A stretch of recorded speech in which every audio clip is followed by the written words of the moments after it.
27 صفر اور ستمبر کا مہینہ تھا، تو 622 عیسوی تھی۔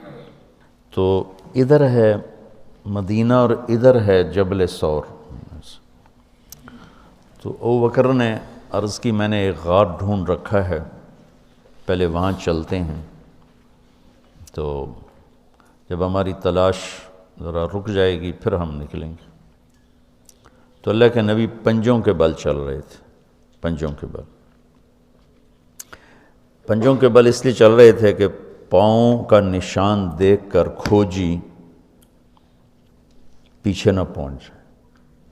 یہ ایک علم تھا جو اب مٹ گیا ہے، چونکہ سڑکیں پکی ہو گئیں تو چور کا نشان ختم ہو جاتا ہے۔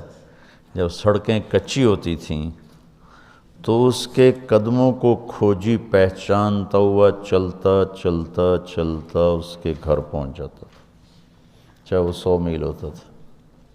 تو یہ کوئی مکہ سے غار ثور 3 میل تھا، تو آپ ایسے جا رہے تھے ایسے۔ ابو بکر کبھی آپ کے آگے چلتے کبھی پیچھے چلتے، کبھی آگے چلتے کبھی پیچھے چلتے۔ تو آپ نے پوچھا یہ کیا کرتے؟ کبھی آگے کبھی پیچھے۔ تو کہنے لگے اخاف الرصد فامشی امامک، اخاف الطلب فامشی خلفک۔ جب مجھے یہ خیال آتا ہے کہ کوئی آگے چھپا ہوا حملہ آور حملہ نہ کر دے دشمن تو میں آگے ہو جاتا ہوں، جب مجھے خیال آتا ہے پیچھے سے کوئی پہنچ نہ جائے تو میں پیچھے ہو جاتا ہوں، اس طرح۔ تو آپ نے بہت شکریہ ادا کیا ان کا۔ جب پہاڑ پہ چڑھنے کا وقت آیا تو آپ کی انگلیاں زخمی ہو گئی تھیں ایسے چلتے چلتے۔ کس قدر نبی اسباب کی رعایت کر رہے ہیں، اسباب کی رعایت کتنی ضروری ہے۔ تو ابو بکر نے آپ کو کندھے پہ بٹھایا اپنی کمر پہ، اور غار جبل ثور ایسے سیدھا پہاڑ ہے ایسے۔ میری آج تک ہمت نہیں ہوئی چڑھنے کی، حالانکہ کتنے سالوں سے اللہ لے جا رہا۔ تو آپ کو اپنے کمر پہ بٹھا کے اوپر پورا پہاڑ اوپر چڑھے، پھر آپ کو باہر کھڑا کر دے گا، آپ اندر نہیں جائیں گے۔ خود اندر گئے، ایسے اس کو ٹٹول ٹٹول کے جتنے سوراخ تھے پتھروں سے بند کر دیے، سوراخ باقی بچ گئے۔ تو اپنی پگڑی اتاری، پھاڑ پھاڑ کے سوراخ بند کی، پھر سوراخ باقی تھے، کرتا اتارا اور پھاڑ پھاڑ کے سوراخ بند کیے۔ ایک باقی رہ گیا جس میں وہ سانپ تھا۔ علماء نے لکھا ہے کہ وہ سانپ جو ڈس رہا تھا، ایک تو سانپ اپنی فطرت سے ڈستا ہے نا، علماء نے لکھا وہ اس لیے ڈس رہا تھا کہ وہ راستہ مانگ رہا تھا دیدار نبوت کے لیے۔ یہ کئی علماء نے یہ لکھا ہے کہ وہ اپنی فطرت سے نہیں، احتجاج کر رہا تھا کہ میں نے راہ دے، میں بھی دیدار کروں، میں بھی دیکھنا چاہتا۔ یہ تھا۔ تو کہا یا رسول اللہ آئیے۔ جب آپ اندر تشریف لائے تو اندھیرا تھا، پتہ نہیں چلا۔ تھوڑی سی روشنی ہوئی تو دیکھا ابو بکر کا نہ کرتا تھا نہ عمامہ۔ تو آپ نے پوچھا تیرا کرتا کدھر ہے، تیری پگڑی کدھر ہے؟ تو انہوں نے اشارہ کیا کہ یہ سارے سوراخ تھے۔ تو اللہ کے نبی کی آنکھیں چھلک پڑیں، اور آپ نے ایک دم بے ساختہ کہا یا اللہ میں ابو بکر سے راضی ہوں، تو بھی اس سے راضی ہو جا اور اسے جنت میں میرا ساتھی بنا دے۔ تو اسی وقت جبریل اترے اور آ کر کہا یا رسول اللہ، اللہ تعالیٰ خوشخبری دے رہے ہیں کہ وہ آپ کے ساتھی سے راضی ہو چکے ہیں اور جنت میں یہ آپ کے ساتھی بھی ہیں۔ یہ خوشخبری ہے کہ یہ جنت میں آپ کے ساتھی ہیں۔ تو انہوں نے قریش نے کھوجی بلا لیے، تو انہوں نے وہ انگلیاں پکڑ لیں اور ان انگلیوں پہ چلتے چلتے چلتے جبل ثور پہنچا دیا۔ تو اللہ نے ان کے آنے سے پہلے، غار کا دہانہ بڑا ہے، ایک بیل ہو گیا، اس کے بیچ میں مکڑیوں نے جالے پھیلا دیے، ایک کبوتری نے تن کے رکھ کے انڈے دے دی۔ تو ان کے جانے سے پہلے 2 کام ہو چکے تھے۔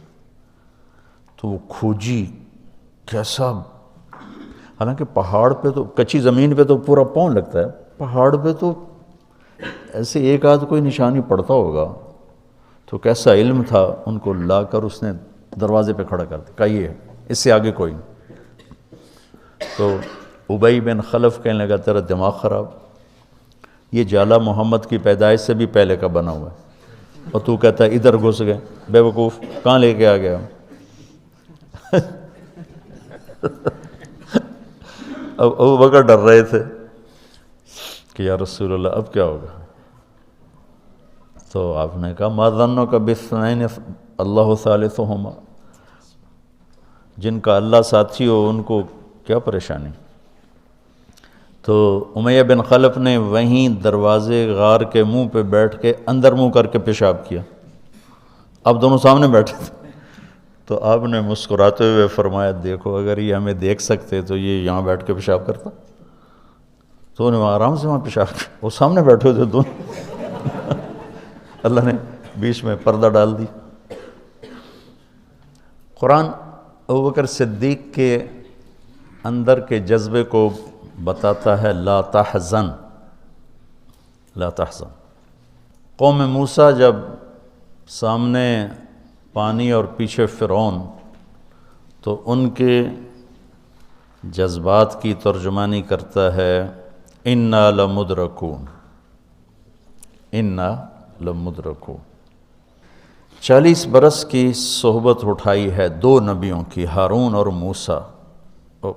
وہ کلیم اللہ ہیں، پہلے رسول کلیم اللہ، رسول تو ان سے بھی پہلے تھے، کلیم اللہ پہلے کلیم اللہ ہے، اور 4 بڑے انبیاء میں سے ایک ہیں، ابراہیم، موسیٰ، عیسیٰ، نوح، اور 5ویں ہمارے نبی سب سے بڑے۔